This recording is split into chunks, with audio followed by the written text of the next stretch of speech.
is he still pretty sore? He's sore. He'll be limited if he does anything today.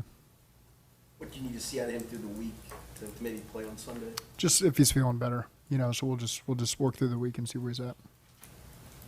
How do you manage being on a short week next week and not having as much recovery time? Don't focus too much on that. We're just focused on Houston right now. You got Charlie back in the 21-day window. Could you see him conceivably being ready to play by Sunday? I wouldn't take anything off the table, but again, it's the first time he'll get a chance to go out there and have contact and, catch punts, catch balls, block people. So I think all those things that he'll have to check off the list before we're able to do that. How impressive has Houston been, what they've done through 8 weeks? I think they've surprised a lot of people. They're a good team. They're well coached. They've got really good talent in all 3 phases. They've done a great job on special teams. They've got the right people in there on defense. They've got a mixture of veterans and some young guys that they've taken. Offensively, they've just done an outstanding job starting with the quarterback. So really, they've done a good job structuring the offense around him and getting the most out of him, and he's playing at a really high level. And you can see the confidence in the receivers and the tight ends, and they're playing fast and they're making a lot of plays and putting a lot of pressure on defenses. How much has CJ taken the lead from last year? He just feels like he's at a higher level of Stroud. In the draft process, we thought he was really good, and so he walked in the door and has played really, really well. I didn't intently study him coming out just because we weren't in the market there, but for a rookie to come in there and play the way he's done has been really, really good. Is it the system too they run? I think that I don't want to take credit away from him. For any rookie that comes in there and plays really well, but again, you've got to compliment their coaching staff. You can just see it in the way that their guys operate with confidence. It's usually the mark of a good system. Guys doing the right things, and they got good coaches there. What did you think of Tank Dell as you were looking at wide receivers through the process, and how do you think he's played? Really good player. Real explosive. Did a good job there in Houston as a receiver in the return game, and he's immediately making his mark there. So that's not really much of a surprise to any of us that watched him in college. You experienced this with Joe. When a rookie quarterback is good right away, what does that do for the whole confidence and feeling in the building? It raises it, because you can see, okay, we can go win now. And there's always a feeling out process. There's always an experience that comes with things. And, I think CJ's done a great job of, again, I don't know him. I don't know what his weekly approach is. I'm assuming it's pretty dang good. To be able to perform week in and week out with the consistency that he's had, and we've got a great test in front of us that our guys have got to be ready for. What does Houston do well on defense? They understand their schemes, number one. So again, I think that staff has come in there and brought in people that are comfortable with that scheme as well. When you look at Denzel Perriman and you look at Jimmy Ward and guys, even Shaquille Griffin, guys that have played in that style of defense before, and then you're adding, the youth and the draft picks that they've added as well. So, again, they've done a really good job of bringing in the right people so that they can hit the ground running year one. And they obviously understand the scheme really well, and they play really hard, and those are things that you see when you're playing San Fran and you're playing Seattle and the similar families. You see that a lot from Houston as well. Culture was a big thing for you, Zach, when you started here 5 years ago. When you see a guy like D'Amico Ryan starting to do this, trying to do the same thing at Houston, how much do you pay attention to that? How much do you even know about what he's been able to do? Well, you knew about it when he was a player, and I used to watch all the games with Clint Kubiak back in 2010 and 11, the Texans games, and you would see D'Amico was in those Houston teams back in that day was a leader on those teams, and so again it's no surprise that he's had that career that he's had as he transitioned to the NFL as a coach. He made that impact in San Fran. He's immediately making that impact on Houston. And so, again, it's not a surprise that he's established the culture he has. And I just remember watching the video when he got hired and he walked in that building and you saw all the employees there, the genuine excitement. And so that just tells you enough about the person and the impact that he's going to have on the whole organization, the whole city, and he's done that.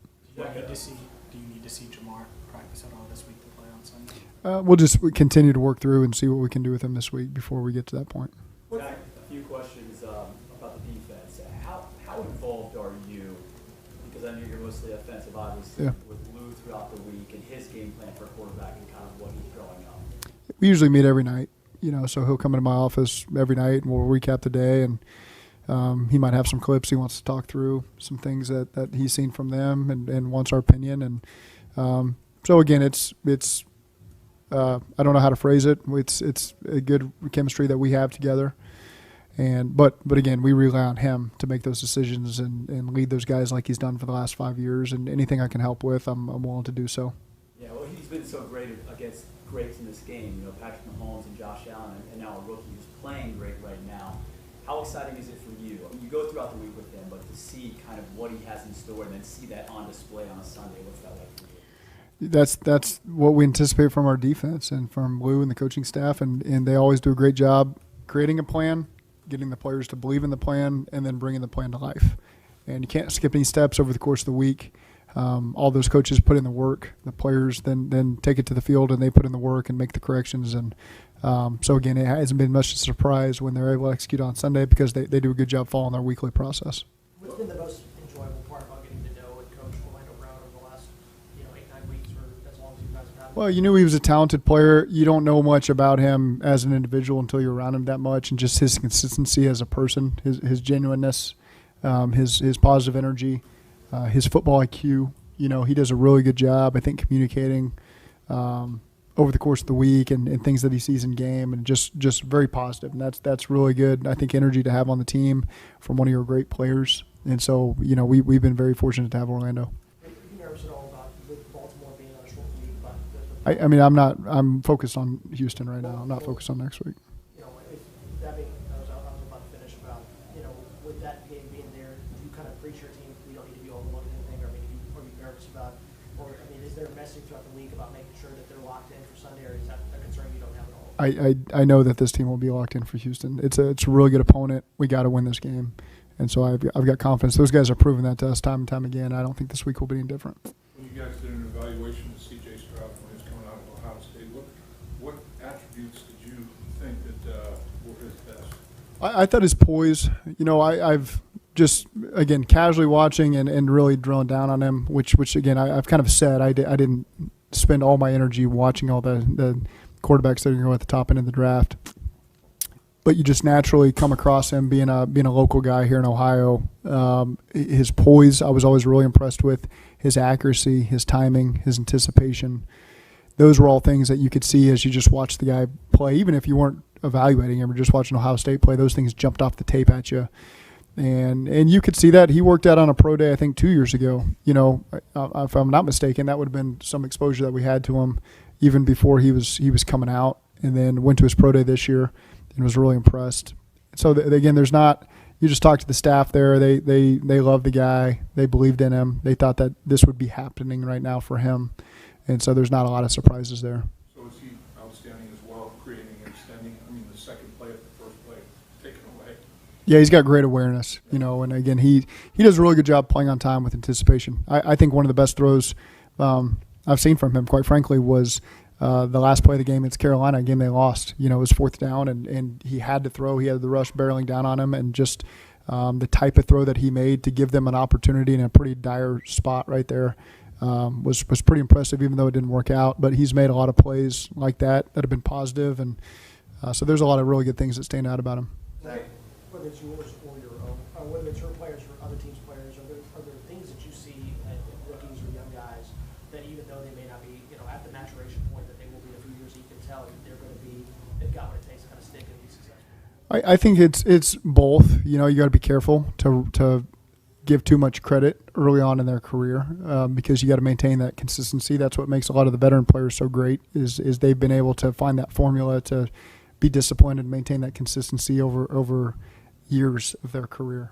And so it's too early to say that this guy's going to be a great pro forever because there's a lot that these guys go through, ups and downs. And so again, positive. You see positive things early. That's one thing I've learned over 5 years. And I'm not making any example of any Houston player, but just in general, you want to crown a guy in training camp or anything like that. You got to let the thing play out over time before you really can make those concrete decisions. One of your own rookies, Miles Murphy, how is he maturing, coming along, and how is the dynamic between him and Joseph Osai in terms of their rotation? I think it's been good just in the room in general. We've got great leadership in that D-line room, and so those guys are always bringing guys along that aren't maybe the full-time starters, and so that's always been really positive to see. And I think he's built for the length of the season. I think he's come in with a really good approach that this is a long year. I'm going to continue to get opportunities as the season goes. Some games it might be 8 to 9 snaps. Some games it might be 20 to 30 snaps. Who knows? But those guys just understanding, and those are things that we talk to our rookies about, is maybe you haven't gotten a ton of playing time here in the first 8 weeks, but we're not even halfway, with the season. And so you got to stay ready because your opportunities may be coming in chunks soon, and you got to be ready to go. And so you got to have that ability to not let the team down when your number's called. So you're putting in the work now when you're not getting as many opportunities in practice and weight room and rehab and recovery and all that stuff, so that when your time does come, you're ready at the peak of the season to really help this team win. You say you talk to Lou every night. Do you have conversations about maybe Miles can do this against this particular look or front or offensive line, and maybe Joseph can do service better? I'm not gonna say that I intervene on all that stuff. They have a great plan. Marion Hobby does a great job of game planning things with the defensive line and communicating with Lou and getting with Betcher. And so those guys and Duffner, those guys really do a good job of creating the game plan. And if there's anything I can help them with, I'm not going to sit here and take credit for things where I don't overstep when you don't need to. And those guys have really done a good job with that.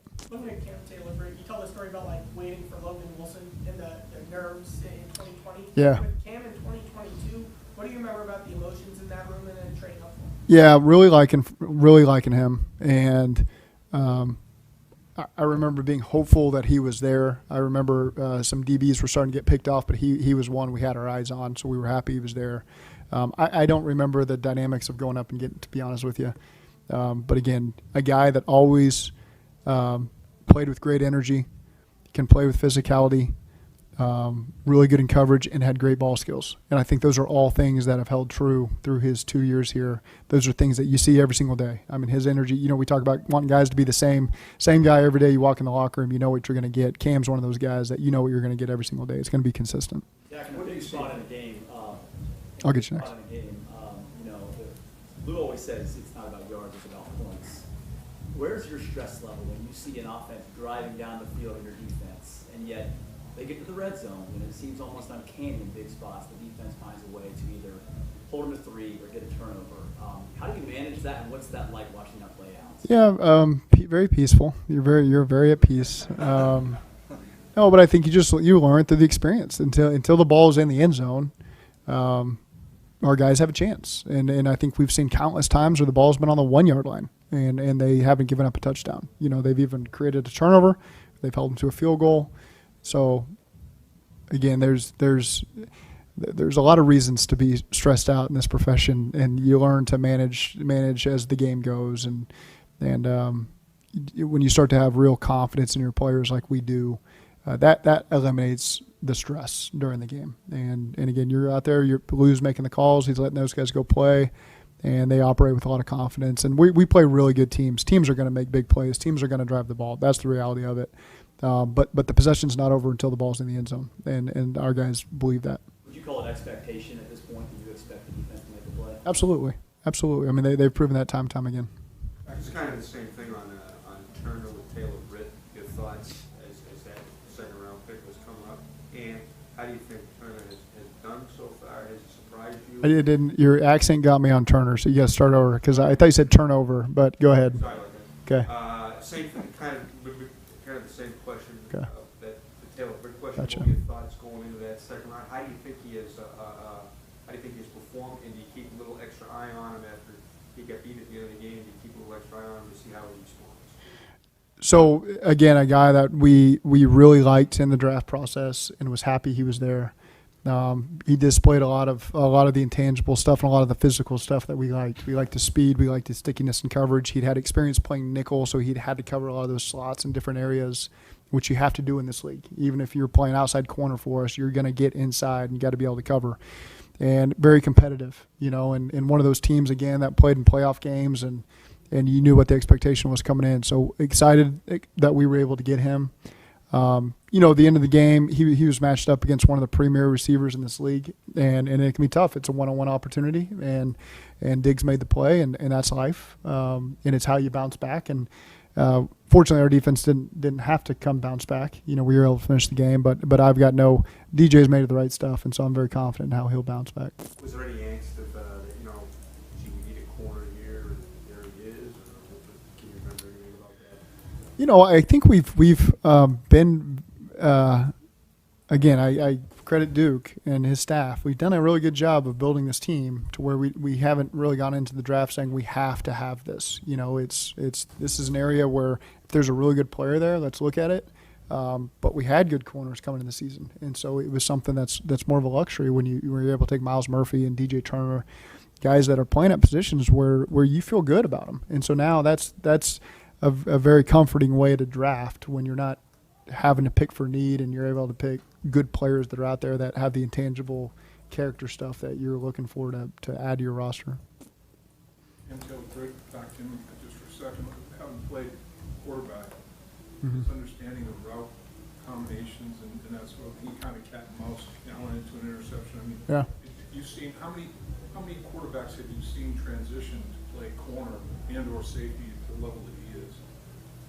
At Nebraska, a lot of quarterbacks that transition to DB. But I think that helps him. You can see that on that particular look. He got the pick is something we work a lot on. Knowing when to hit those hole shots and not, and he did a good job. Kind of playing both. And the one he had against Seattle, he jumped that dagger route. He could feel that coming, and he jumped it. And so, whether that's because he's got a background as a quarterback, I'm not positive on that, but it certainly helps. When you play quarterback, you catch a lot of balls, right? Because you're playing catch as much as anybody else. You're playing catch in your backyard all day or at the practice field or pre warm up or anything. So you're catching as many balls. I was making this point to Evan McPherson that I've got really good hands. Okay, if you're out there and you just surprise me with the ball, I'm going to catch it. And he was arguing with me a little bit about that, but I was making the point that quarterbacks over their lifetime catch as many balls as most people. And so Cam, to your point, playing quarterback, you're playing catch all day. And so even though he was a corner, ultimately he caught a lot of balls, and so he probably feels very comfortable with the ball coming out in different ways and being able to make awkward catches and anticipating where it's going to go. And so maybe that's a translation that's really helped him at corner. Do you think their experience of DJ and Cam and Dax Hill, for that matter, playing against CJ in college can help? I wouldn't read too much into that. You're talking about once or twice maybe. I wouldn't. Maybe it helps both ways. Maybe it helps him too. I don't know, but I wouldn't put too much stock into that. It's too relevant, in other words. It's a different offense, different players around. It's a whole different atmosphere. So I don't put too much stock in that. Did Evan say he had better hands than you? Was that the conversation? No, I don't remember what got us started. He was talking about wearing gloves, and I made the comment I've never worn gloves, and I've still got great hands, and I stand by that. I do have great hands.